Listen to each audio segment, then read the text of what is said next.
গোবিন্দ বিরহে রমে।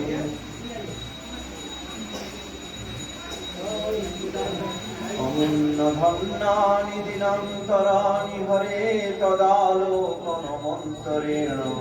অনাথ বন্ধো করুণৈক সিন্ধো হা হন্ত হন্ত কথং নয়ামি। ওই দীন দয়ার্দ্রনাথ হে মথুরানাথ পদাবলোকবশে হৃদয়ং তদলোককাতরং দ্বৈত ভ্রাম্যতি কিঙ্করং মহঃ।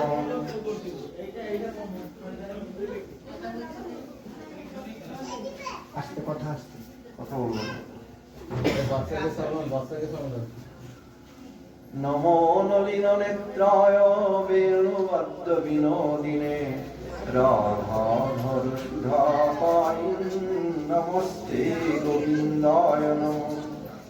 রাধাধর সুধা পায়ি শালিনে বনমালিনে। হে কৃষ্ণ করুণা সিন্ধু দীনবন্ধ জগৎপতে গোপেশ গোপিকা কান্ত রাধাকান্ত নমস্তুতে। তপ্ত কাঞ্চন গৌরাঙ্গী রাধে বৃন্দাবনেশ্বরী বৃষভানুসুতে দেবী প্রণমামি হরিপ্রিয়ে। নমো মহামদন্নায় কৃষ্ণ প্রেম প্রদায়তে কৃষ্ণায় কৃষ্ণ চৈতন্য নাম্নে গৌরীশে নমঃ। শ্রী শ্রী হরি গুরু বৈষ্ণব চরণারবিন্দে অনন্ত কোটি দণ্ডবত প্রণাম জানিয়ে তপটাচার্য জগৎগুরু অঙ্গুষ্ঠপাদ পরম শেষ মত ভক্তি অমল অরণ্য গোস্বামী ঠাকুরের চরণ কমল বন্দনা করে অদীয় শিক্ষা গুরুপাদ পদ্ম জগৎগুরু অঙ্গুষ্ঠপাদ পরম ষষ্ঠতর শ্রী শিশুমদ ভক্তি ভূষণ ভারতী গোস্বামী ঠাকুরের চরণ শিরে ধারণ করে আমার পরমারাধ্যতম গুরুপাদ পদ্ম নিত্যলীলা প্রবিষ্ট জগদ্গুরু অঙ্গুষ্ঠপাদ পরম ষষ্ঠতর শত শ্রী শিশুমদ ভক্তি কেবল উর্লুমী গোস্বামী গুরুদেবের চরণ কমল পক্ষে ধারণ করে সমস্ত রূপানুগ গুরুবর্গ শ্রী জগন্নাথ ছিল ভক্তি বিনোদ ছিল গৌর কিশোর ছিল প্রভুপাদ ছিল পুরী গোসাই ছিল তীর্থ গোসাই ছিল ভক্তি কেবল ঠাকুর ছিল ভক্তিভূষণ ঠাকুর এবং ছিল কীর্তনিয়া নাই। যেখানে কোনো বড় গাছ নাই সেখানে ঢেঁড়স গাছকেও বলা হয় বৃক্ষ। ঢেঁড়স গাছ এইটুকু, হ্যাঁ, সেও বৃক্ষ, মানে গাছই নেই। অতএব সেখানে কীর্তনিয়া কেউ নেই, আমি কীর্তনিয়া। হ্যাঁ, নববিলাস সেখানে নাই বা অন্য কোনো বিখ্যাত সব কীর্তনিয়া নাই। অতএব আমি কীর্তনিয়া সে জায়গাতে। খোল তো বাজাতে পারি না, কর্তাল কর্তাল নিয়ে ব্যাস গুরু ঠাকুরের সঙ্গে চললাম। সেই জঙ্গলে পাহাড়ের উপরে চললাম। আর অনসভাজিটি বা অন্যান্য ভক্তরা কয়েকজন মাত্র, তারা একটু পরে আসলেন। তারা সব সেই ঠাকুরের ভোগ লাগানোর জন্য টুকটাক সন্দেশ টন্দেশ বা বরফি টরফি সে দেশের যে মিঠাই ফল টল নিয়ে তারা আসছেন। কিন্তু আমি আর গুরু ঠাকুর পৌঁছে গেলাম আগে।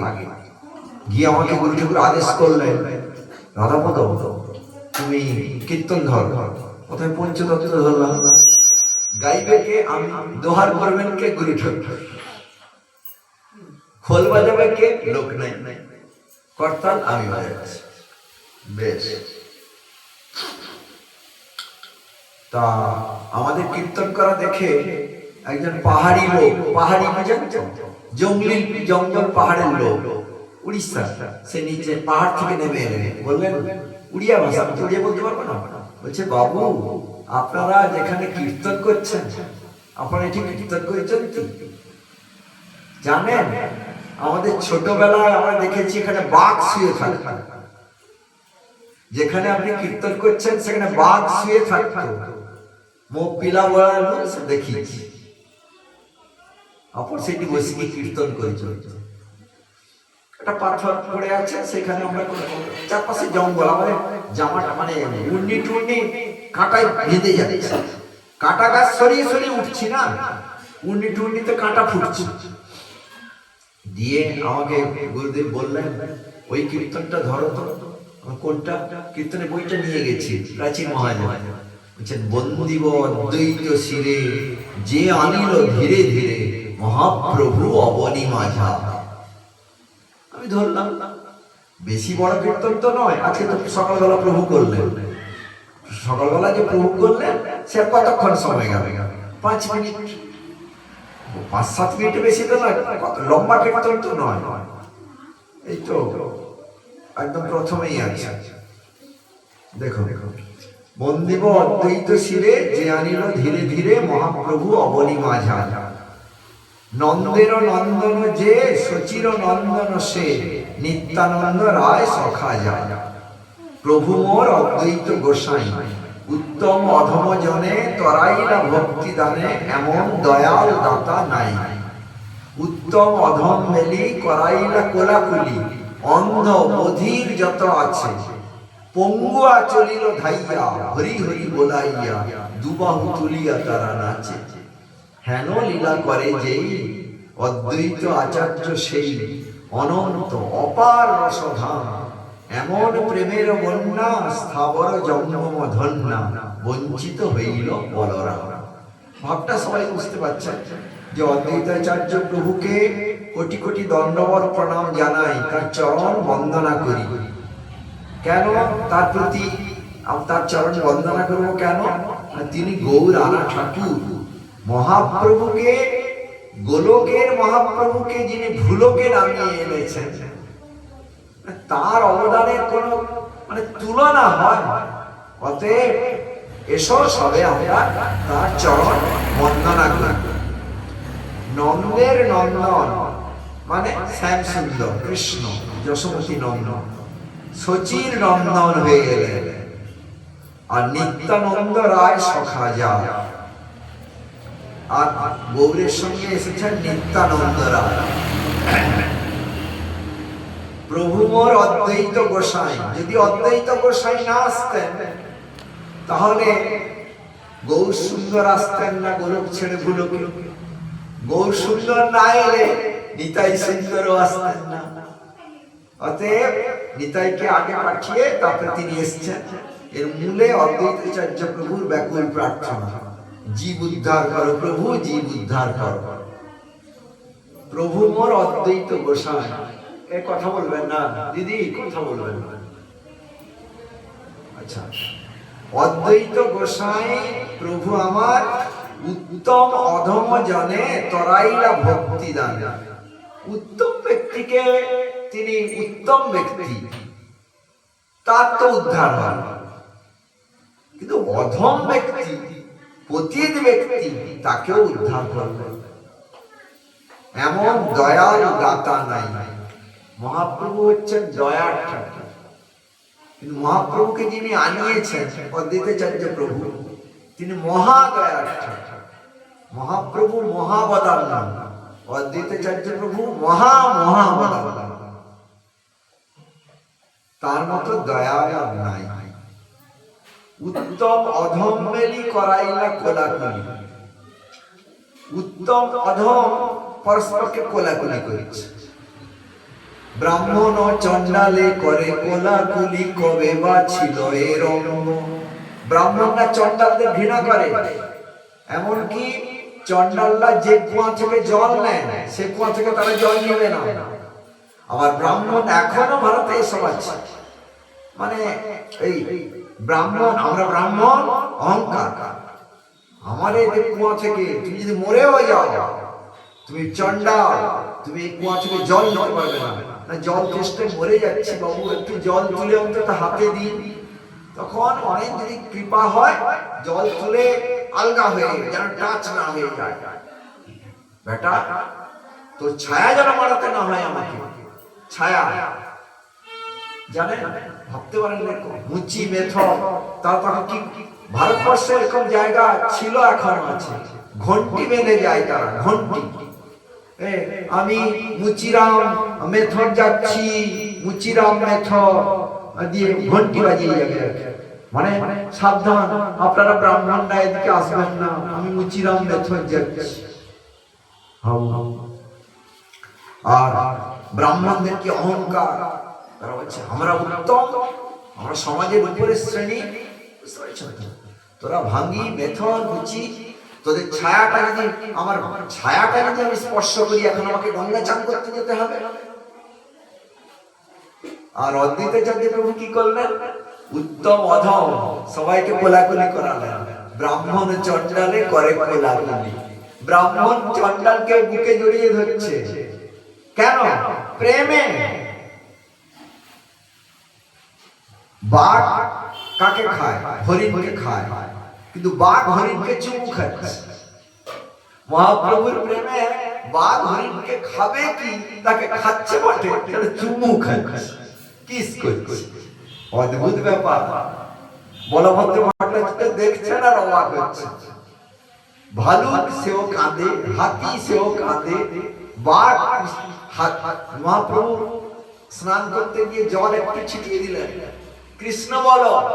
হ্যাঁ, হাতি গায়ে গিয়ে দু এক ফোঁটা পড়ে গেল, সঙ্গে সঙ্গে সুর উঠিয়ে কৃষ্ণ কৃষ্ণ বলে। কি আশ্চর্য! দেখুন, উত্তম অধম মেলি করাইলা কোলাকুলি। অন্ধ বধির যত আছে, অন্ধ মানে চোখে দেখতে পায়, বধির মানে কানে শুনতে পায়। কত দুঃখী তারা। আমরা চোখে দেখতে পাচ্ছি, আমরা কানে শুনতে পাচ্ছি, কিন্তু যে চোখে দেখতে পায় না, যে কানে শুনতে পায় না, তার কত ব্যথা। অপরের ব্যথাটা আমরা বুঝি না। আমরা কি ভাবি? আমি আর আমার বউ আর আমার বেটা, এরা সুখে থাকলে ব্যাস, তুমি আর আমি আর আমাদের সন্তান, এই আমাদের পৃথিবী।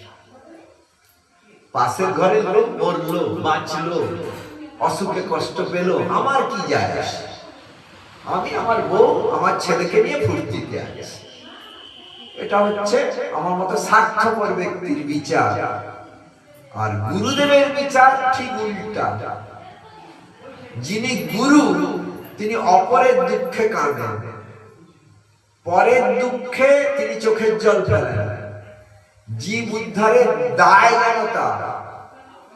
জীব উদ্ধার হতে চায় না, কলি হতে জীব, তার গরজ পড়ে যায় উদ্ধার করবা। এটা আচার্য হৃদয় যাদের, তাই তাদের এরকম হয়। অদ্বৈতাচার্য প্রভু যে আচার্য, কি করে বুঝা গেল? এক, তিনি গৌরকে প্রকট করালেন, সে তো গুরু ছাড়া গৌরকে প্রকট করাতে পারেন না। তার আগের পয়েন্ট হচ্ছে, তিনি অপরের দুঃখে দুঃখী, জীব দুঃখে দুঃখী। এটা ভাইটাল পয়েন্ট। আচার্য প্রাণ, আচার্যের প্রাণটা পরের দুঃখে দুঃখী হয়। এটা ইম্পর্টেন্ট পয়েন্ট। এই প্রসঙ্গে একটা কথা না বললে নয়, আবার আসবো এখানে। রামানুজাচার্যের কথা আপনারা শুনেছেন, অনেকবার আলোচনা হয়েছে। রামানুজাচার্যকে তার গুরুদেব 17 বার ঘুরিয়েছেন, হ্যাঁ, তারপরে 18 বার কৃপা করেছে। তাই তো প্রভু কবার ঘুরিয়েছেন? 18 বার না 17 বার? 18 বার। হ্যাঁ, আমার সাথে একটু গোলমাল লাগছে। 18 বার ঘুরিয়েছিলেন। 18 বার ঘোরানোর পরে আরো একটা যোগ করেছেন, 18 বার ঘোরানোর পরে কৃপা করলেন। ভারী ঘুরাচ্ছেন। কাকে ঘুরাচ্ছেন? যিনি আমার পরবর্তীকালে জগৎগুরু হবে তাকে, তার মতো পাত্রকে ঘুরাচ্ছেন। তারপরে কৃপা লাস্টে করলেন, বললেন যে তোমাকে যে মন্ত্র দিলাম এটা বেদগম্য মন্ত্র, এটা কারো কাছে প্রকাশ করবে না, এটা অত্যন্ত গোপন মন্ত্র, অত্যন্ত এটা গোপন মন্ত্র। তিনি আর কিছু বললেন না। তিনি শুনলেন, মন্ত্র নিলেন, গুরুদেবকে প্রণাম করলেন। গুরুদেবের আদেশ নিয়ে তিনি এবার দণ্ডবোধ করে বেরিয়ে এলেন দীক্ষা প্রাপ্তির পর। এসে শহরের মাঝখানে সেন্ট্রাল প্লেসে, কেন্দ্রস্থলে তিনি একটা প্যান্ডেল বানান। সে প্যান্ডেলের উপরে উঠে তিনি সব লোকজনকে ডাকলেন। ভাই সব আনন্দ সংবাদ, যারা খুব আনন্দ সংবাদ একটা এনেছে। লোকে ভিড় হয়ে গেল, কি আনন্দ সংবাদ? না, তোমরা যে জন্ম জন্ম কষ্ট পাচ্ছ, দুঃখ পাচ্ছ, যন্ত্রণা পাচ্ছ, এর থেকে উদ্ধার হয়ে যাবে এমন একটা গোপন জিনিস আমি পেয়ে গেছি। দিয়ে বলে দিলেন, এই মন্ত্র জপ করো আর মাতৃগর্ভে আসতে হবে না, ভগবত ধামে চলে যাবে নিত্য আনন্দ লোকে, অমৃত লোকে, বৈকুণ্ঠ লোকে। সেই মন্ত্র মাইকে প্রকাশ করে দিলেন। হ্যাঁ, ফাঁস করে দিলেন। তখন মাইক ছিল না, যদিও মাইক তখন ছিল না, তিনি সেই উচ্চস্বরে ঘোষণা করে দিলেন। এবার একজন শ্রোতা, মানে তারই সেই প্রভুর সেবক, তার গুরু সেবক ছুটে গিয়ে তার গুরুদেবকে বললেন, আপনি এইমাত্র রামানুজকে দীক্ষা দিলেন না? না, হ্যাঁ। সে কি করছে জানেন? এই কাণ্ড করছে। তার গুরু চোটে লাল হয়ে গেল। তাকে ডেকে আনো, আমি ডাকছি।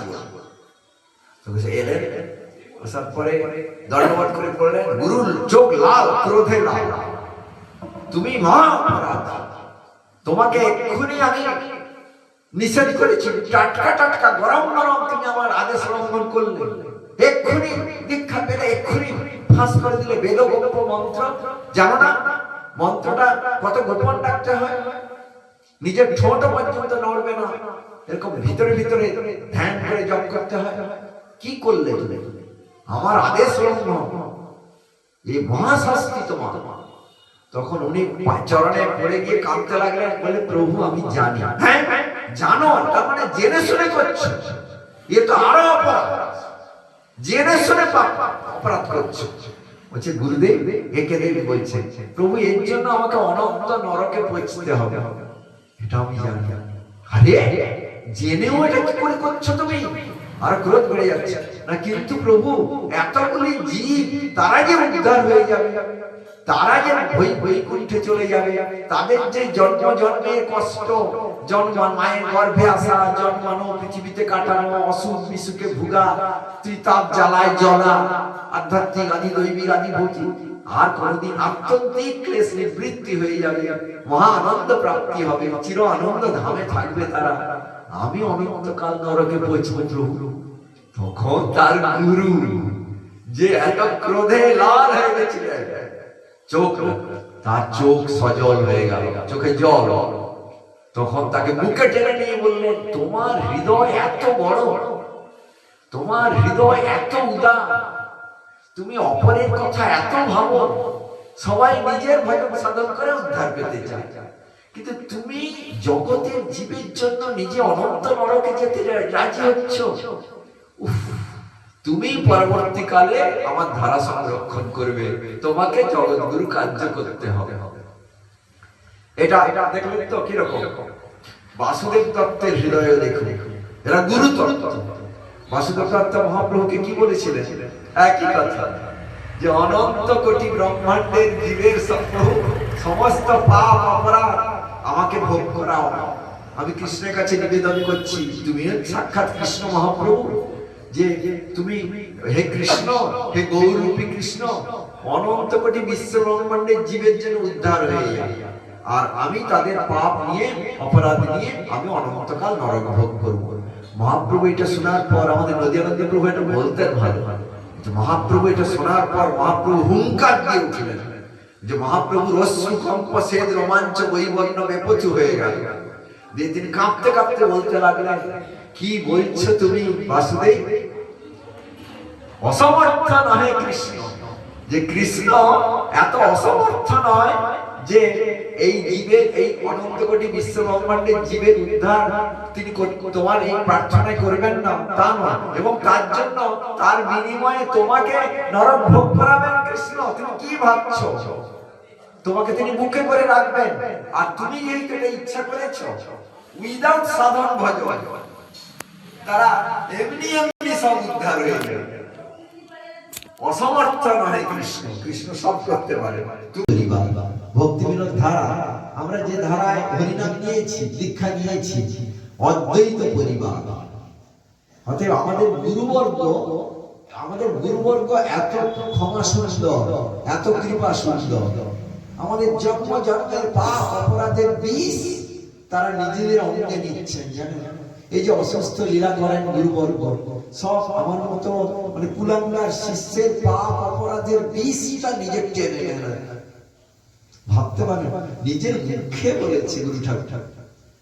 আমি গ্রন্থেও পড়েছি, জিজ্ঞেস গ্রন্থে একজন গুরু মানে সদ্গুরুকে জিজ্ঞাসা করছেন তার শিষ্য, যে আমাদের সব অপরাধ, হাজার হাজার শিষ্য, প্রত্যেকের তো কত পাপ কত অপরাধ, একজনের নয় লক্ষ লক্ষ জনের, সব আপনাকে নিতে হয়। কিছুক্ষণ চুপ করে থেকে বললেন, সবটাই আমাকে ভুগতে হয়। ভুগা মানে সাফার করা, সব কষ্ট আমাকে পেতে হয়, নীরবে সহ্য করে। আমাদের মায়েরা একটা শিশু বা 3টা বাচ্চা জন্ম দেয়, কষ্ট স্বীকার করে, কিন্তু মহাজন গুরুদেব তার সন্তান কত হাজার হাজার, তাদের জন্মান্তরের পাপ অপরাধের বিষ তারা টেনে নিয়ে তারা নিজেদের দেহে কষ্ট ভোগ করে, যাতে আমরা উদ্ধার হয়ে যাই। তাহলে কি প্রাণ তাদের! এই জন্য প্রভু আমাদের মতো শিষ্য গুরুদেবের পায়ে প্রণাম করতে নেই, পায়ে হাত দিয়ে। হ্যাঁ, সে তো আমাদের গুলো তার চরণে যায়। পঙ্গুয়া চলিল ধাইয়া, পঙ্গুকে যে হাঁটতে পারে না, চলতে পারে না, পঙ্গু, সেও ধাইয়া চলিল। ধাইয়া মানে ধাবিত হয়ে। প্রভু বসু, আর নিচে বসে বসে, যারা বৃদ্ধ, যারা পারবে না তারা বসে। পঙ্গুয়া চলিল ধাইয়া, পঙ্গু ব্যক্তি, সেও যে হাঁটতে পারে না, চলতে পারে না, পঙ্গু, সে ধাবিত হচ্ছে, মানে ছুটছে। কি বলে ছুটছে? হরি হরি বলি। তাহলে কি অলৌকিক শক্তি অদ্বৈতাচার্য প্রভুর, যে কর্তব্য অকর্তব্য অন্যথা কর্তব্য সমর্থন, পঙ্গু ব্যক্তিকেও ছুটিয়ে নিচ্ছে। হরি হরি বলে পঙ্গু ছুটে চলেছে, এবং শুধু ছুটেছে তা নয়, নাচছে, দুবাহু তুলে নাচছে, দুবাহু তুলিয়া তারা নাচে। হেন লীলা করে যেই অদ্বৈত আচার্য, সেই এমন অদ্ভুত লীলা যিনি করেন, তার নাম অদ্বৈত আচার্য। তিনি অনন্ত অপার রসধাম। অনন্ত মানে যার অন্ত হয় না, অপার মানে যার পার পাওয়া যায় না, এরকম রসের সমুদ্র তিনি, প্রেম রসের, ঔদার্য রসের সমুদ্র তিনি। এমন প্রেমের বন্যা তিনি আনালেন যে স্থাবর জঙ্গম ধন্য হয়ে গেল। তারপরে বলরাম, বলরাম মানে পদকর্তা বলরাম দাস, যিনি কীর্তনটা লিখেছেন, তিনি বললেন, শুধু আমি বঞ্চিত থেকে গেলাম। এটা দৈন্য পদকর্তা বৈষ্ণব তো, তিনি বলছেন সারা পৃথিবী প্রেমে ভেসে গেল, শুধু এই বলরাম দাস সে বঞ্চিত থেকে গেল। এইবার শুনুন না, এই তো কীর্তনটা করছি, কীর্তনটা করতে তো 5 মিনিট সময় লাগবে। আমি তো আমার তো প্রেম নেই, আমি গাইতে হয় গাইতে। এবার আমি এবার থকে যাচ্ছি, কেন বলেন তো? কীর্তনটা মানে কর্তাল বাজাতে হচ্ছে, নৃত্য করছি, গাইছি, দোহারও করছি, মানে গুরুমণি গুরু ঠাকুর দোহার করছে, তার সঙ্গে আমিও গলা মিলাচ্ছি, হাঁপিয়ে যাচ্ছে, গরম মানে গরম, পাহাড়ি গরম লাগছে, ঘামিয়ে যাচ্ছে, যেরকম করছি।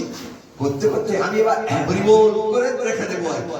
গুরু ঠাকুর ঠিক বুঝতে পারে, গুরু ঠাকুর পাগলার মতো নৃত্য করছে সেই জঙ্গলে। আমার উনি বুঝতে পারছেন, এবারে হরিবোল করে দেবে। তখন যেই হরিবোল করার ইঙ্গিত করছে, ক্যারি অন ক্যারি অন, মানে চালাও চালাও, থামবে না থামবে না, মানে বন্দিব, খালি ওই লাইনটা বলছে, রিপিট করো রিপিট করো। বন্দিব অদ্বৈত শিরে যে আনিল ধীরে ধীরে, মহাপ্রভু অবনী মাঝা, গোলক থেকে নামিয়ে আনলেন ভুলোকে। কি শক্তিটা!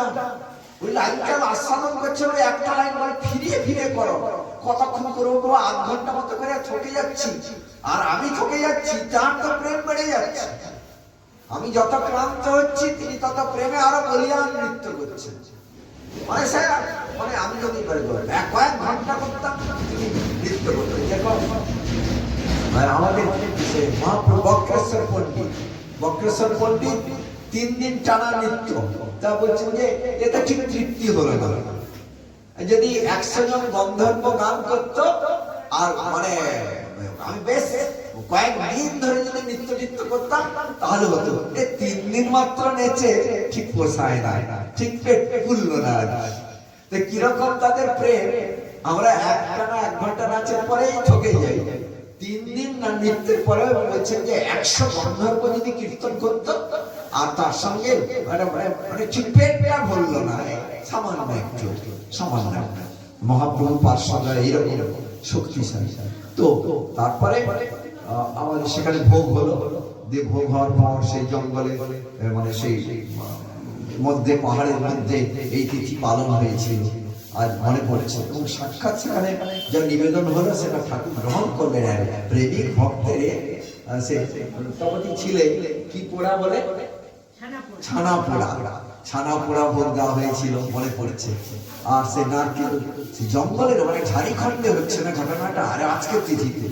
তারপরে গুরু ঠাকুরের সান্নিধ্যে এবং সেখানে নারকেল ফাটানোর এই নাই, সে পাথরেই ফাটিয়ে দেওয়া হচ্ছে, পাথরে ফাটিয়ে দিয়ে সেইটা উঠিয়ে দেওয়া হচ্ছে। সাক্ষাৎ সেখানে ভগবান গ্রহণ করলেন এবং সে প্রসাদ আমরা পেলাম। তা আজকের দিনে এই অলৌকিক ঘটনাটা ভীষণ মনে পড়ে যাচ্ছে, জীবনে একবারই ঘটেছে, সেটা আপনাদের কাছে নিবেদন করলাম। অদ্বৈতাচার্য প্রভু তিনি জীব উদ্ধার প্রথমে ভাবলেন যে আমি আমার এই দেহ থেকে চতুর্ভুজ রূপ প্রকট করে আমি এই পাষণ্ডী গুলোকে সংহার করব। তারপরে ভাবলেন না, প্রভু নিজে আসেন, প্রভু এসে উদ্ধার করব। আর এবারে এই পাষণ্ডীদের হত্যা না করে, অসুরদের নিধন না করে, অসুরত্বকে নিধন করা হয়। অসুর নিধন নয়, অসুরত্বকে নিয়ে আসুরিক ভাবটাকে নাশ করা। এইভাবে ঠাকুর যেন উদার হয়ে এবারে আসেন, উদার। তিনি ব্যাকুল হয়ে যে প্রার্থনা করলেন, চোখের জল দিয়ে, তুলসী দল দিয়ে আর গঙ্গা জল দিয়ে, তিনটা জিনিস দিয়ে, এক গঙ্গা জল, চোখের জল আর তুলসী দল দিয়ে তিনি নির্জনে বসে প্রার্থনা করলেন। তার সেই ভজনস্থলী বাবলা, সেখানে শান্তিপুরে বাবলা, সে আমরা গেছি। তো আমরা যখন গেছি তখন গুরু ঠাকুরের সঙ্গে দর্শন করেছি এবং সেই সব জায়গায় যখন যাই কি নির্জন, তখন আমি ভাবছি আজ থেকে 500 বছর আগে তাহলে কিরকম ছিল। এখনই যদি এরকম নির্জন হয়, আজ থেকে 500 বছর আগে কিরকম নির্জন ছিল। পরবর্তীকালে সেখানে অদ্বৈতাচার্য প্রভুর মন্দির হয়েছে, বিগ্রহ স্থাপিত হয়েছে। তো প্রথমে ছিল না। তো যাই হোক, সেই নির্জনেতে তার আকুল প্রার্থনা, গোলক বিহারী হরি ভুলোকে নেমে এলেন মায়াপুরে।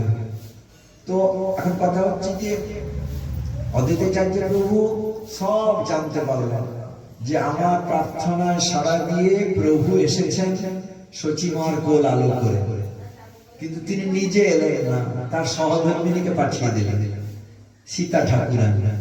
তাকে নানা রকম উপঢৌকন দিয়ে, গিফট, বার্থডে গিফট, তার নানা রকম উপঢৌকন দিয়ে পাঠিয়ে দিলেন। এবং আর তার আগে কথাটা বলতে ভুলে গেছি, মহাপ্রভু তো এলেন কলিযুগ পাবন অবতারী, তিনি সংকীর্তনের মধ্যে এলেন।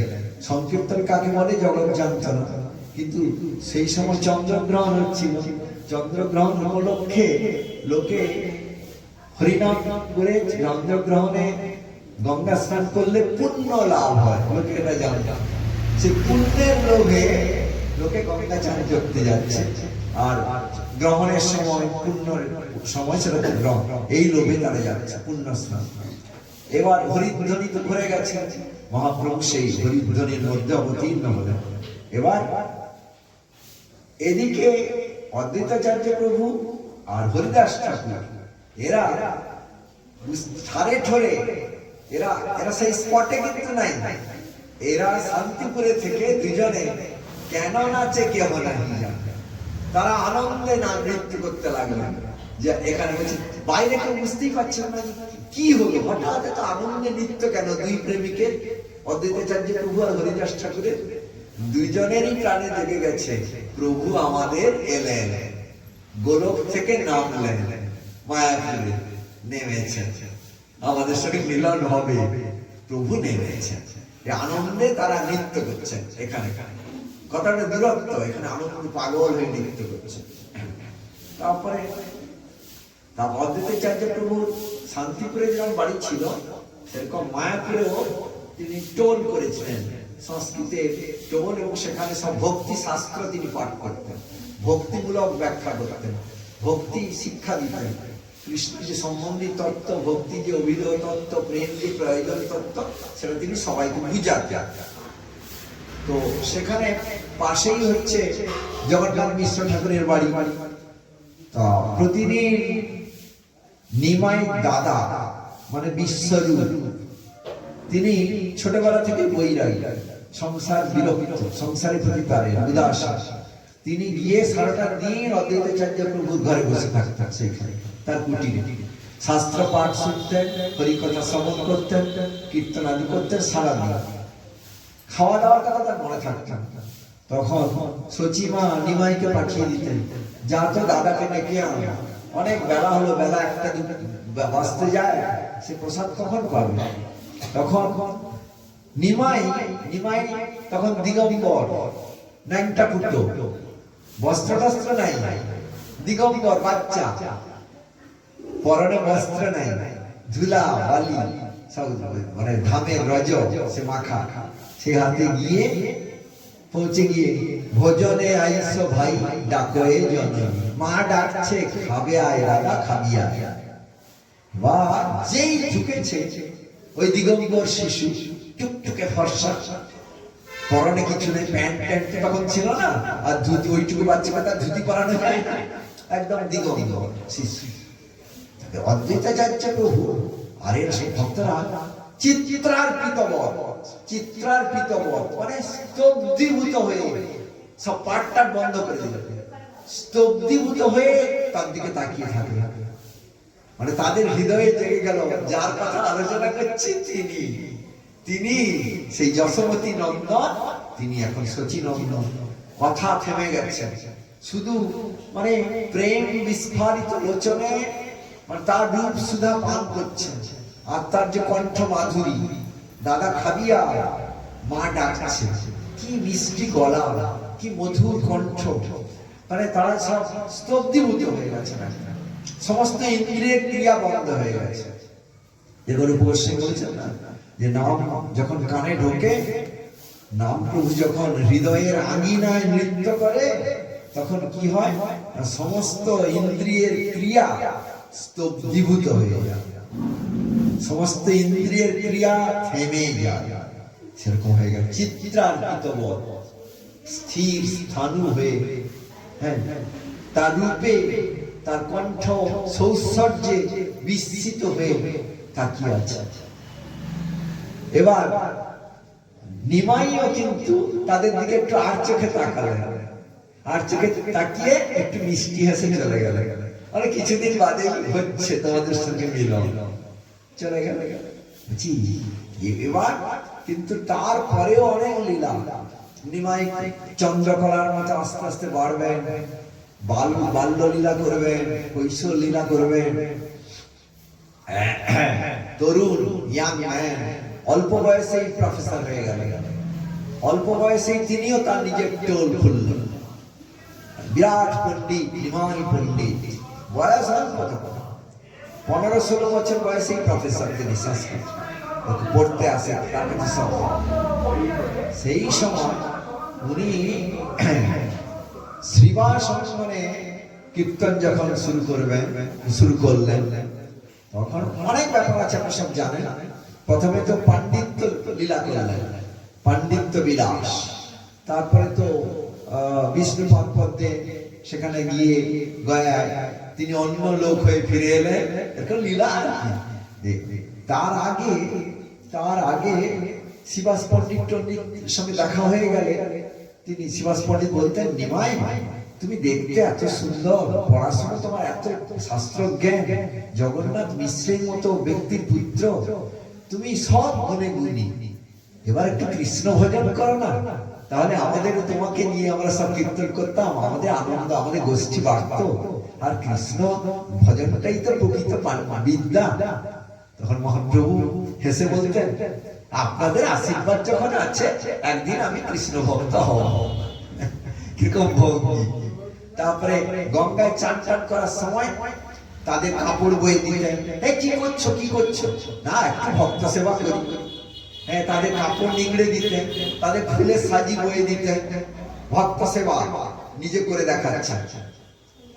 তো শ্রীবাস পণ্ডিতের ভাই শ্রীরাম পণ্ডিত, ওরা চার ভাই।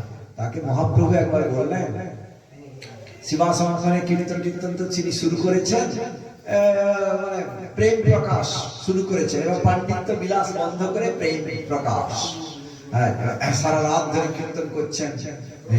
এবার বলছেন যে তুমি যাও তো শান্তিপুরে, আচার্যের কাছে একটা খবর নিয়ে যাও যে যাকে তিনি কষ্ট করে এত কেঁদে কেঁদে তুলসীর জল দিয়ে, গঙ্গা জল দিয়ে, চোখের জল দিয়ে বিস্তর কান্নাকাটি করে পৃথিবীতে নামিয়ে আনলেন, তার কাছে তিনি আসছেন না কেন?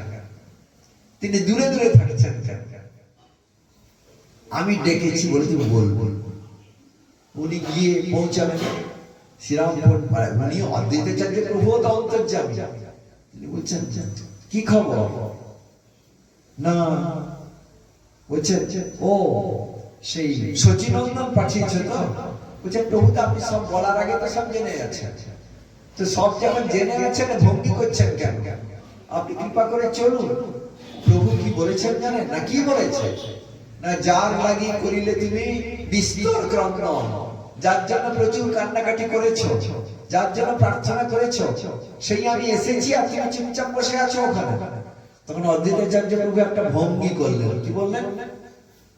সচি মায়ের ছেলে, জগন্নাথ মিশ্রের বেটা, সে আবার ভগবান, সে আবার তাকে ভগবান বলে আমি মেনে নেবো কেন? কিরকম ভঙ্গি করছে, হৃদয়ে কেঁদে অস্থির যে প্রভু আমার এসেছেন, মানে আনন্দ আর ধরে না, আর বাইরে প্রকাশ করছেন সে কলিযুগে ভগবানের অবতার হয় নাকি? ভগবান প্রমাণ, প্রমাণ কি বলো? আচ্ছা ভগবান যদি হয় তোমার কথা কায়দা। আচ্ছা আমি তো 80 বছরের বুড়ো, সমাজের সম্মানিত ব্যক্তি, ব্রাহ্মণ, সবাই আমাকে সমাজে সম্মান করে, আর সে তো একটা যুবক, আমার নাতির বয়স, সে আমার মাথায় তার পাটা তুলে দিবে, দেখি চরম দেখবে ভগবান যদি হয় সে তুলবে। কিরকম ভঙ্গি, কিরকম কথা, চতুরতা, বুঝতে পেরেছেন তো? বাক্য চতুর, বাবদু কৃষ্ণ, আর কৃষ্ণের ভক্তরা বোকা নেই, তারা শেয়ানে শেয়ানে একদম সমান। কৃষ্ণ যদি চতুর হয়, কৃষ্ণের ভক্ত মহা চতুর, এরকম কায়দা করে। তখন তারপরে বলছেন শুনো, যেহেতু তোমাদের প্রভু ডেকেছে, তোমাদের প্রভু, আমি ভগবানটা আমার মানি না, তবে আমি যাব দিয়ে সীতা ঠাকুরানীকে নিয়ে সব সেবা সামগ্রী নিয়ে বলছি, কিন্তু আমি যে নবদ্বীপে যাব, আমি নন্দন আচার্যের গৃহে আমি লুকিয়ে থাকব, যেখানে নিত্যানন্দের সঙ্গে মিলন হয়েছিল। তুমি গিয়ে বলবে প্রভু আসেন, মিথ্যা কথা শিখিয়ে দিয়েছেন। তুমি গিয়ে বলবে অদ্বৈত প্রভুকে বললাম, তিনি এলেন না, এটা বলে বলে কিরকম পরীক্ষা করছেন দেখো। এবার উনি ফিরে এলেন, মহাপ্রভু সব জানেন, তো বলছেন আচার্যের খবর কি? তখন ইনি বলছেন প্রভু তিনি বলেছেন তিনি আসেননি। কথা বাবা বলছেন বাবা ঘরে নেই, এরকম কথা। তিনি বলেছেন তিনি আসতে পারবেন না। তখন বলছে ও নাড়া, নাড়া কাকে বলতেন? মহাপ্রভু অদ্বৈত আচার্য প্রভুকে নাড়া বলতেন। বলছে নাড়া মানে কি তার মাথা নেড়া ছিল না? যেরকম আমরা আমাদের ছেলেকে বলি না পচাটা, গুয়াটা বলি তো, আদর করে বলি তো, সত্যি সে পচা নাকি, সেটি গুয়া নাকি, আমার পচাটা, গুয়াটা, মেয়েটাকে আমার খাঁদা নাকিটা, খাঁদা নাকি নাকি, নাক হয়তো সুন্দর, এটা আদরের একটা বকা, আদরের মানে গেলা কথা, আপনার উড়িয়া ভাষায় গেলা বলে না, গেলা বলি সেরকম। বলছে নাড়া, বলছে যে নাড়া আমার ঠাকুরালি দেখতে চায়, আমাকে আমাকে বাজাতে চায়, আমি যে ঠাকুর তার প্রমাণ দেখতে চায়। এসে লুকিয়ে আছে নন্দন আচার্যের ঘরে আর বলছে আমি যাইনি বলে দেবে। তা আচ্ছা, এবার সে বুঝছে তো যে আমার কাছে লুকোনো যায় না, চলো। তা এবার গিয়ে বললেন আর কি, মহাপ্রভু না ওই রামায়ণ পণ্ডিতজি বললেন, প্রভু আপনি যে এসে লুকিয়ে আছেন মহাপ্রভু জানতে পেরে গেছে। অদ্বৈতাচার্য প্রভু এটা চাইছিলেন যে জগৎ জানুন যে কে এসেছেন, সর্বজ্ঞ ভগবান এসেছেন, জানুন। এইটা জগতে মহাপ্রভুকে প্রকাশিত করার জন্য তিনি খুব ভঙ্গি করে বললেন, রেখে দাও, সচি মায়ের ছেলে জগন্নাথ মিশ্রের বেটা, সে আমার ভগবান। কিরকম কায়দা, তারপরেও খেল আছে। এলেন, এসে তো মানে মহাপ্রভুকে দণ্ডবত প্রণাম করে, হ্যাঁ, তার সমস্ত ষোড়শ উপচারে তাকে পূজা করলেন। নমো ব্রহ্মণ্য দেবায় গো ব্রহ্মণ হিতায় চ জগদ্গীতায় কৃষ্ণায় গোবিন্দায় নমো নমঃ, এই বলে সমস্ত শাস্ত্র মতে ষোড়শ উপচারে পূজা করলেন। একটা ইয়াং ছেলে, ধরুন একটা আপনার নাতির বয়স, তাকে আপনি পূজা করছেন, সে পূজা নিচ্ছে বসে। এবং তারপরে ওই যে বলেছিলেন যদি ভগবান হয় আমার মাথায় পা তুলে দেবে, আমার মহাপ্রভু চরণ তুলে দিলেন তার মাথা। আর এটা তো চাইছিলাম আমি, জগৎ দেখুক, জগতের কোন ছেলে এরকম যে বৃদ্ধ ব্রাহ্মণ মহাভক্ত, এরকম সমাজের সম্মানিত ব্যক্তি মাথায় পা তুলে দিতে পারে, ভয়ে পাবে, তাই তো চরণ তুলে দিলেন।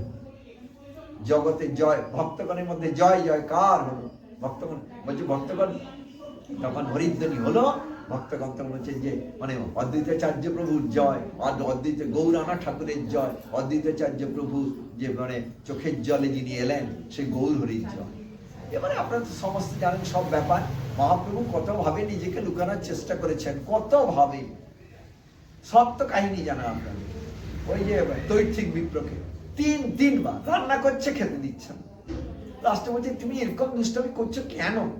তখন বলছে তুমি আমাকে ডাকো কেন, তুমি আমাকে ডাকো মন্ত্র পড়ে, গোপাল খেতে আসো, মন্ত্র পড়ো, আর আমাকে ডেকে আমি তখন থাকতে পারি না, আমি এসে তোমার খাই না, তোমাকে তো ডাকি না, আমার ইষ্টদেব বানো গোপালকে ডাকি, তাহলে আমি কে দেখো। এবার দেখিয়ে দিলেন যে এই তো আমার ইষ্টদেব, এই দেখিয়ে দিলেন সেরকম বলে দিলেন, খবরদার আমি যে সাক্ষাৎ কৃষ্ণ কারোকে বলবে না। এখন সবাই তো ঘুমিয়ে গেছে, এবার তারা জেগে উঠবে, তুমি খাবে, তারা দেখে খুশি হবে, আমি বাচ্চার মতো আমি ঘুমিয়ে থাকবো, আমি আবার যাচ্ছি, ঘুমিয়ে যাব। খবরদার বলবে না যে আমি ভগবান, তুমি যা দেখেছো, যদি বলেছ তোমার সর্বনাশ হয়ে যাবে, শাস্তি মানে একটা কঠিন সাবধান। আমি যতদিন পৃথিবীতে আছি ততদিন এটা যেন প্রকাশ না হয়, আমি চলে যাওয়ার পর যা হবে, আমি থাকাকালীন যেন প্রকাশ না হয়। তা ওর পেট ফুলে যাচ্ছে, কার? সেই তৈর্থিক বিপ্র, যে সবাইকে বলে দিই তোমাদের ঘরের এই ন্যাংটা ফুটে ছেলেটি কে তোমরা জানো, একে এর চরণ ধরে পড়ো, সব উদ্ধার হয়ে যাবে, কিন্তু বলতে পারছেন না কারণ প্রভুর নিষেধ আছে। তখন তিনি ওইখানে নবদ্বীপে লুকিয়ে থাকলেন আর কি, এবং আর কোথাও ভ্রমণ করলেন না, এবং সে প্রতিদিন এসে সেই শিশু নিমাইকে দেখে যেতেন, প্রণাম করে যেতেন, এইভাবে সারা জীবন কাটিয়ে দিলেন যতদিন এখানে নবদ্বীপ। এবার ঘটনা হচ্ছে কি, মহাপ্রভু সবসময় নিজেকে লুকিয়েছেন। পুরীধামে যখন নিতাই সবাইকে বাঁচিয়ে দিলেন, নিতাই বললেন, আরে হরিবোল বলে কিছু উদ্ধার হবে তোদের, কলিহত জীব সব বল গৌর হরি বলব। মহাপ্রভুর ঘরের মধ্যে ছিল, দরজা বন্ধ করে বলে, এ আবার কি একটা আজকে নতুন কীর্তন শোনা যাচ্ছে, না গৌর হরি বল। বলছে তোমরা অপরাধ করছো, তোমরা জানো না হরি নাম কৃষ্ণ নামে উদ্ধার হয়, গৌর হরি বল আবার কি, এ আবার কোন জগতের কথা, তোমরা এসব কি করছো? অন্তরে সন্তুষ্ট, বাইরে রাগ। শিবাস পণ্ডিত এরকম হাত দেখালেন, বলে তার মানে কি দেখাচ্ছ হাত? না সূর্যকে তুমি তোমার হাত দিয়ে ঢাকো তো, না ঢাকা যায় নাকি, সূর্যকে হাত দিয়ে ঢাকা যায় না, তুমি তো সূর্য, তোমাকে তুমি ঢাকবে কি করে? সব জানাজানি হয়ে গেছে, ফাঁস হয়ে গেছে। তখন বাইরে লক্ষ লক্ষ লোক চিৎকার করে বলছে গৌর হরি বল। তখন শিবাস বলছেন, এবার কাকে থামাও, যাও তুমি কাকে থামাবে যাও? তখন মহাপ্রভু বুঝলেন এসব কাণ্ডের মালিক হচ্ছে নিতাই চাঁদ, তাকে তো কিছু করা যাবে না, সে তো আমার দণ্ড ভেঙে ফেলে দেয়, সে আমার তার উপরে শাসন চলবে না, সেই সবাইকে মাতিয়ে দিচ্ছে। তাহলে গৌর আনা ঠাকুর গৌরকে দিল এই পৃথিবীতে, গৌর আনা ঠাকুর গৌরকে আনিল, মানে অবতীর্ণ করা দেয়, গোলক থেকে ভুলকে আনা দেয়। আর গৌর লুট করে দিলেন, গৌর হরিলুট যেরকম, সেরকম আমরা ভাবি হরিলুট মানে বাতাসা ছড়ানো, এটা করা উচিত নয়, কারণ প্রসাদে পা মারা হয় না। হরিলুট মানে কি? হরিকে সবার হৃদয়ে হরি কীর্তন, সব হরিকে বসে হরি কীর্তনে মুখরিত হয়ে যাও সবাই। বহুবীর মিলিত্বা যৎ কীর্তনম তদেব সংকীর্তনম। একা একা বসে বাড়িতে আমি হরিনাম করছি, শুদ্ধ হরিনাম, তাতে মহাপ্রভু সন্তোষ।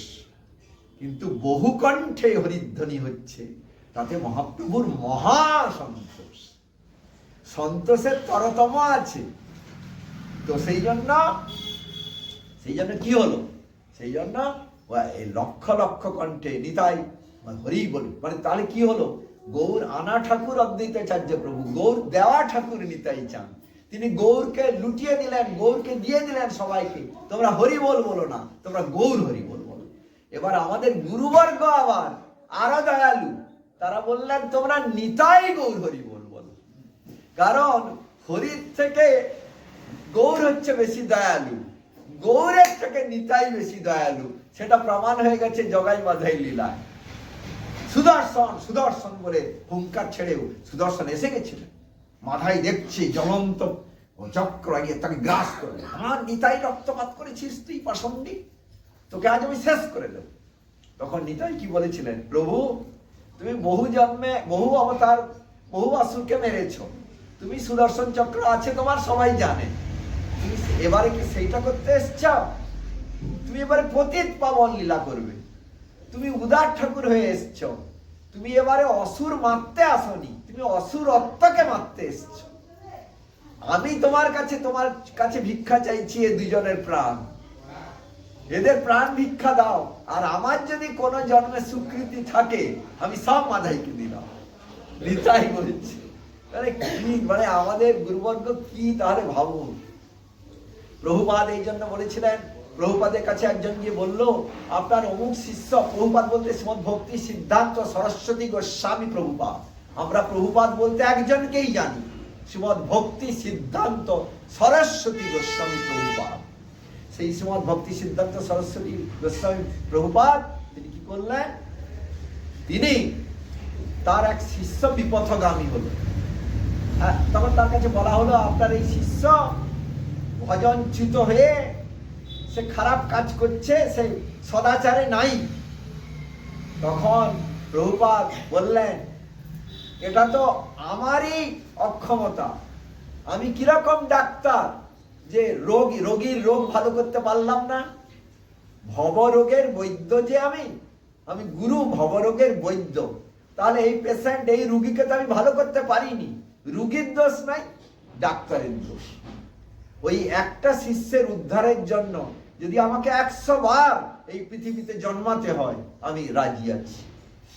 ভাবুন প্রভু কি অবস্থা, মানে অদ্ভুত ব্যাপার, অলৌকিক অদ্ভুত ব্যাপার, যে এই হচ্ছেন আচার্য প্রাণ, অদ্বৈতাচার্য প্রভু এই প্রাণ, তিনি আমাদের জন্য তিনি কত কষ্ট স্বীকার করে গোলক বিহারী হরিকে তিনি নামিয়ে এনেছেন। এই ঋণ শোধ করা যায় না, জগৎজীব এই ঋণ কোনদিন শোধ করতে পারবে না।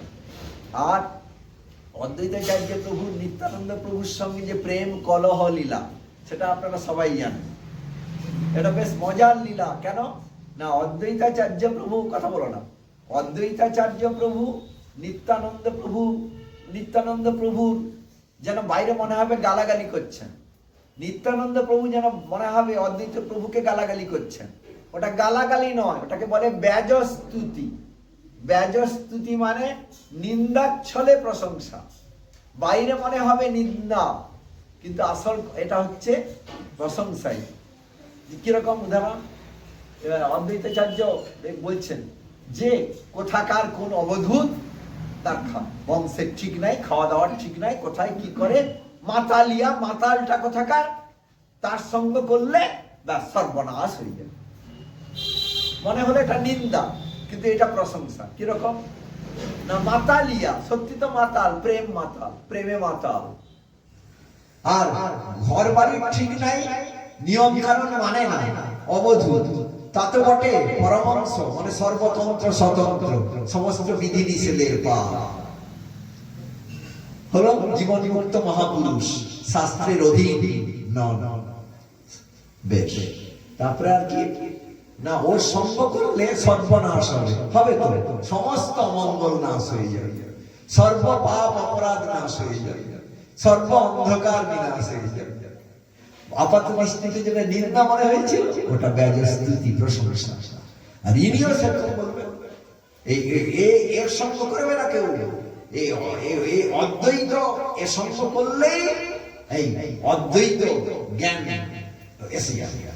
বাইরে মনে হবে তাহলে এর সঙ্গ করলে অদ্বৈতাচার্য প্রভু জ্ঞান মার্গে চলে যাবে।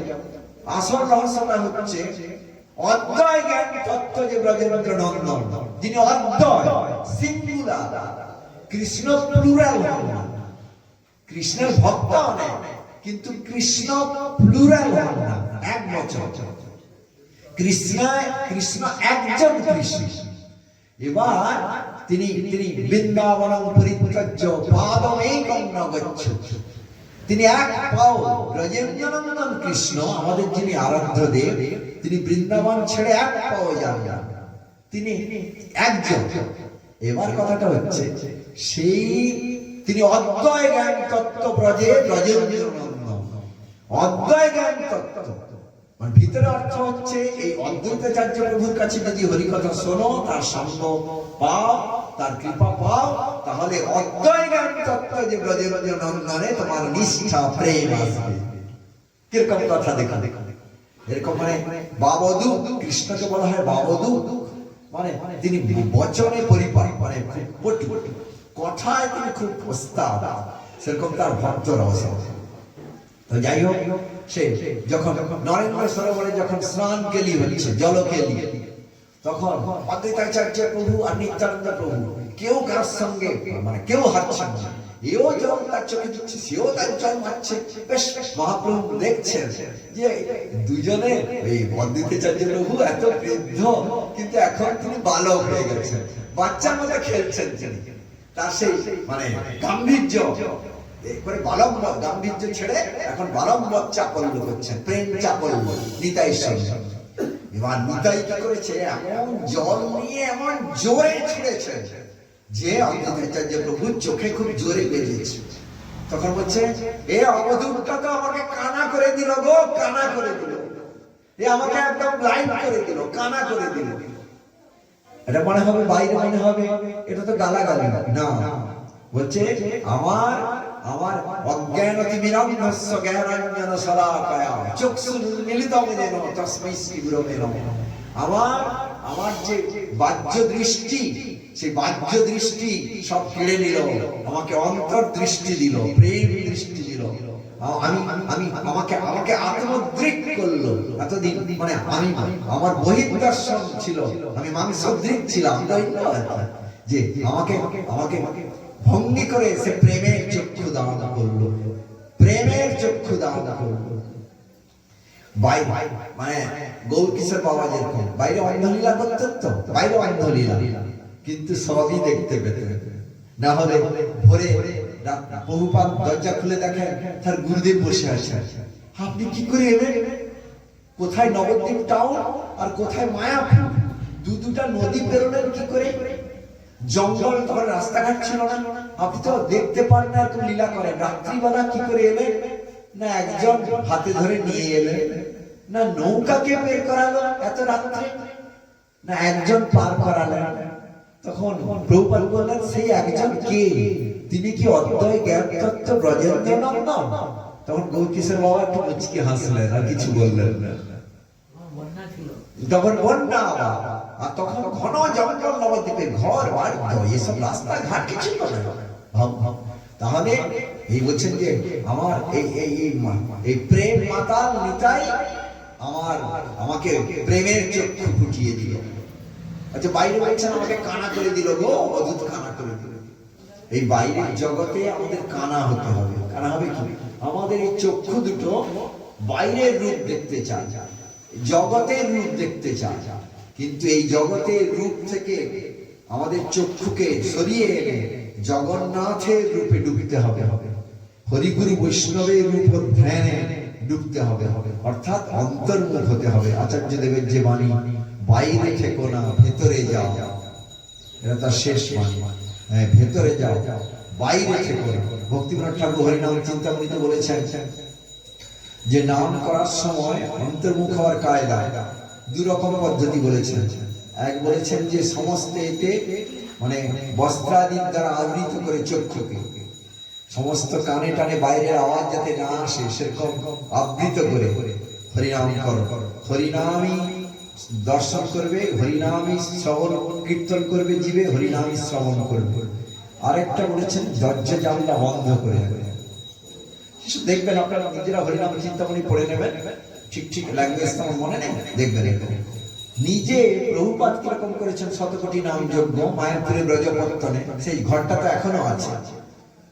প্রচন্ড গরমের সময় দরজা জানলা সব বন্ধ করে দিতেন। আমরা তো ঘেমে অস্থির হয়ে যাই, তিনি সব দরজা জানলা বন্ধ, কারোর সাথে তো কোনো কথাই নাই। একদম 3 লক্ষের বেশি হরিনাম, এরকম 8-9 বছর কারোর মুখ দেখবেন, কারো কোনো প্রচার প্রচার কিছু না। ওই 3 লক্ষের বেশি হরিনাম দরজা জানলা বন্ধ করে। এটা করার পর মহাপ্রভু এবং তার পার্শ্বদগণ গুরুবর্গের দর্শন, গোস্বামীগণের দর্শন পেয়ে তাদের আদেশে তিনি প্রচার করেছেন। অতএব কথাটা হচ্ছে আমাদের অন্তর্মুখ হওয়ার ব্যাপার। আমরা হরিনামের মালা নিয়ে গল্প করি, হরিনামের মালা একটা ঝুলিয়ে টিভির সামনে বসে গেল, টিভিতে সিনেমা দেখছি, হরিনাম করছি। এটা কি হরিনাম? শুধু অপরাধ অপরাধ আর অপরাধ, উল্টা রেজাল্ট হয়ে যায়। কাম কোথায় যাবে? কাম বেড়ে যায়, সংসার আসক্তি দেহাসক্তি আরো বেড়ে যায়। হ্যাঁ, মনে হচ্ছে আমি হরিনাম করছি, শুধু ভণ্ডামি, ঠাকুরকে ঠকানো। এমন কি হরিনাম করতে করতে মানে নানা রকম প্রসঙ্গ আলোচনা, এবারে বিজেপি জিতবে না সিপিএম জিতবে না কংগ্রেস জিতবে না তৃণমূল জিতবে, এসব কথা আলোচনা করছি, এদিকে হরে কৃষ্ণ করছি। এগুলো নাম প্রভুর চরণে অপরাধ। বলছেন যে নাম করার সময় আমি তো তোমার, তুমি তো আমার, মানে হে নাম প্রভু তুমি আমার, আমি তোমার। কি কাজ অপরাধ হলে জগতের সব দরজা বন্ধ করে নির্জনে, তখন মোবাইলটা সুইচ অফ রাখতে হবে। মোবাইল বাজবে, মোবাইলটাকে আপনি রেখেছেন, এদিকে হরিনাম করছেন, হরিনাম করতে করতে মোবাইল বেজে গেল, তখন মালা রেখে হ্যালো কে কথা বলছেন, হরিনামের ধ্যান থাকবে? থাকবে কখনো? সেই সময় মোবাইলটা অফ রাখতে হবে। এরকম করে এটা অন্তর্মুখ হয়ে ধ্যানের সঙ্গে করার জিনিস। তো বহু লীলা। আরেকটি কথা বলি, সীতা ঠাকুরানী রন্ধন বিদ্যায় খুব পটীয়সী ছিলেন, অদ্বৈত প্রভু রন্ধন বিদ্যায় খুব পটীয়ান ছিলেন। দুজনেই রান্না খুব সুন্দর করতেন। মহাপ্রভু যখন সন্ন্যাস নেওয়ার পর প্রথম আসেন অদ্বৈতাচার্যের গৃহে শান্তিপুরে, তখন সেখানে সচিমাকে ডেকে আনা হয়। সচিমা তো রান্না করে তাকে খাওয়ান এবং মহাপ্রভু প্রিয়। পুরী ধামে যখন এরা যেতেন, শান্তিপুরে একাধিকবার মহাপ্রভুতে এসেছেন। পুরী ধাম আপনারা সবাই জানেন যে গৌড়ীয় ভক্তগণ 3 থেকে 4 মাস টাইম লাগতো হেঁটে হেঁটে যেতে। কোথায়? পুরী। হেঁটে হেঁটে, ভাবতে পারেন।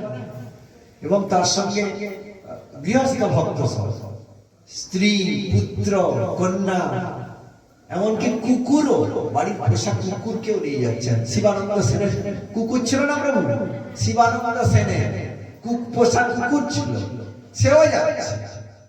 এরকম প্রতি বছর। তাহলে তারা মহাপ্রভুর কাছে তাহলে যেতে আসতে, প্রভু যেতে আসতে কত টাইম? 4-8 মাস নাকি? 4-8 মাস না 3-6 মাস? কোনটা? 3-6 মাস। 3-6 মাস। বেশ, দাঁড়ান, 3-6 মাস। মহাপ্রভুর কাছে 4 মাস, তাহলে 6-4-10 হয়ে গেল। বাড়িতে তাহলে কতদিন? 2 মাস। নামে মাত্র গৃহস্থ, নামে মাত্র গৃহস্থ। আর সেইখানে যখন 2 মাস থাকছেন, সেই 2 মাসও মহাপ্রভুর চিন্তা, মহাপ্রভুর জন্য কি খাওয়া রেডি করে নিয়ে যাবেন, এমন শুকনো খাবার নিয়ে যাবেন যেটা